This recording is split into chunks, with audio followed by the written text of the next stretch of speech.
welcome to the Trusted Dentist Podcast. In this episode, we'll be talking about missing teeth and how it affects more than just eating and chewing.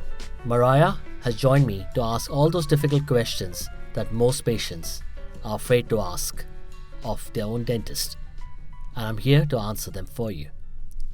Go ahead, Mariah. Thanks, Dr. Ved. I was hoping you could tell me what impact missing teeth have on people beyond just eating. That's a very good question. When we have an issue where we end up pulling our teeth out for whatever reason, whether it's pain, infection, or gum disease, often once the teeth are lost, it has very little impact on your mind at that point in time because we kind of forget about it, right? If it's a back tooth, it doesn't affect our smile.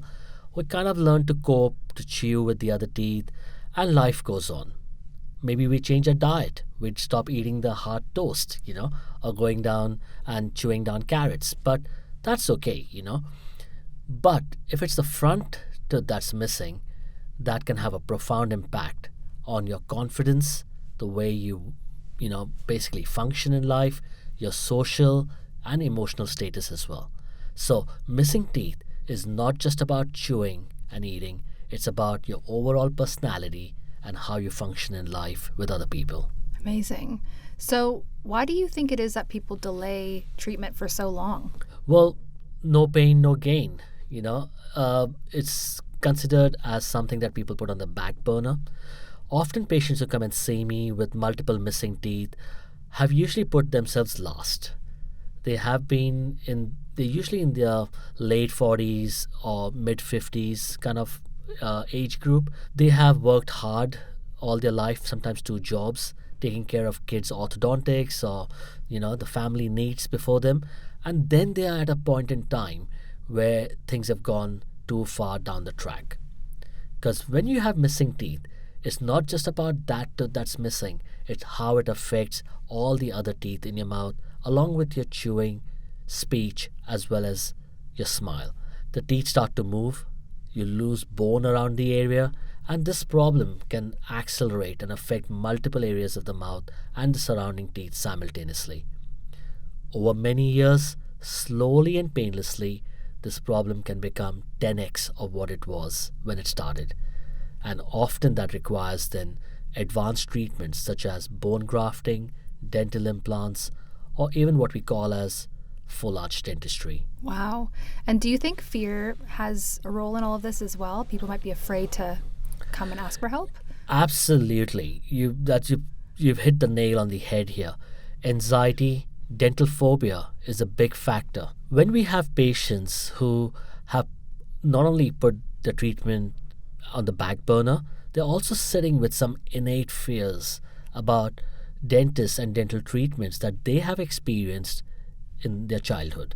And usually those are bad dental experiences. I mean, we all know that. It's the elephant in the room is the dentist usually when it comes to making that appointment. When they are in that situation where mentally they're not prepared and also the priorities are something else, it's a really perfect storm when it comes to deteriorating dental.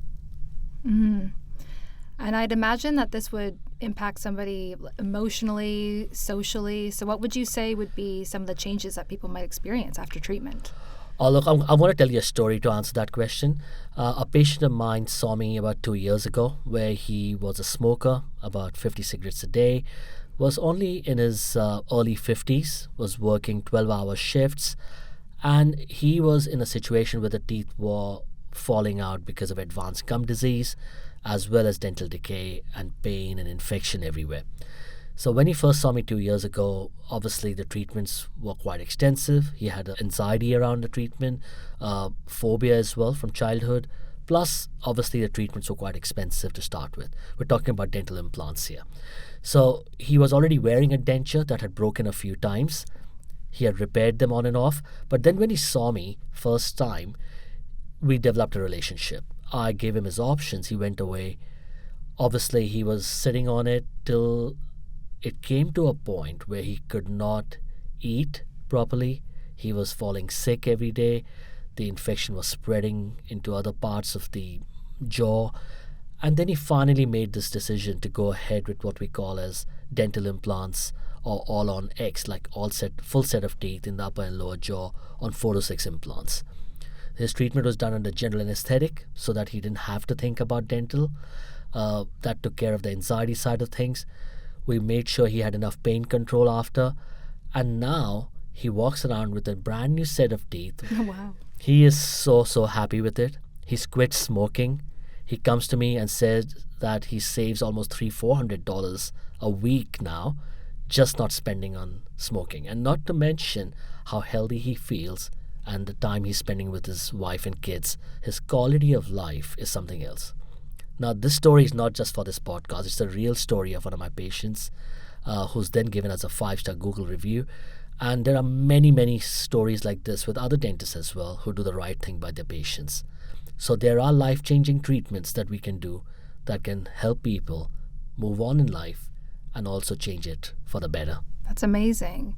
So obviously, as you said, this is a life-changing thing, but people have all this fear and anxiety around it.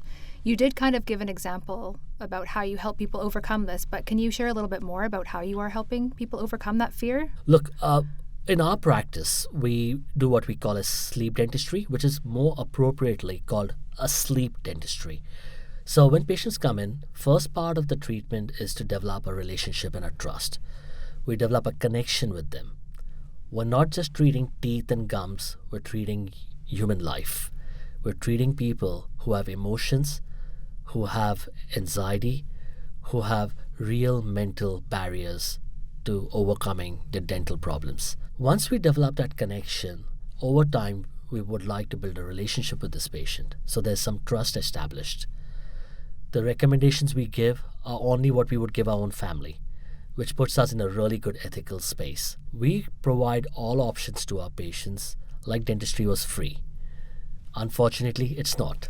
But at the end of the day, the decision is for the patient to make. Once they have decided what they want, they have options such as laughing gas, which is, we know, nitrous oxide, that helps put patients at ease for minor treatments, as opposed to general anesthetic, where we have a specialist anesthetist and an operating theater with all the safety equipment where patients can be put to sleep completely. Once we do that, most of this complex dental work can be done quite easily under these conditions, such as general anesthesia, and that way we can get appointments up to 8 to 10 sorted out in 1 or 2 long general anesthesias. This helps patients get over all of the complex work they need initially and then go back onto a maintenance schedule, which they can then help maintain whatever has been done in their mouth to keep problems away. So that's just one of the ways we do things, but then there are other little bits and pieces we help patients with as well. That's incredible. So a sleep dentistry. A sleep dentistry, which means you sleep, we work, you smile. Amazing. So with something like this, if somebody came to you and they've been putting this off for a very long time, what would you say to them to maybe help them along? Well, from a clinical perspective, my job is to give all my patients all the options once I've diagnosed the dental problems. The options could be from anything such as do nothing to minor short-term patch-up dentistry to long-term fixes. My patients always know that we will support their decision no matter what. That might be today putting the treatment off or just maybe getting a short-term fix done till they've worked out the money and the confidence. But whenever they make that decision, we want them to know that we are there for them. And that's how we work. Amazing. That's incredible. I'm going to have to share this information with all the people in my life that have had long-term fears of the dentist. This is fabulous. Absolutely. And look, fear of dentistry is no different from fear of heights or water. It is a real thing. It is made to sound so trivial in the dental office. I often get parents bring their kids in, and the first thing they tell their kid is, "Don't be afraid, he's not going to hurt you." That statement in itself creates a little imprint in the child's mind that this is a place I should not trust. So the problem really starts with parents, and they need to understand how they help their kid overcome this, or not bring their own dental fears into the dental office in front of children. Help them realize that it's not that bad and they can cope with this just like everything else in life.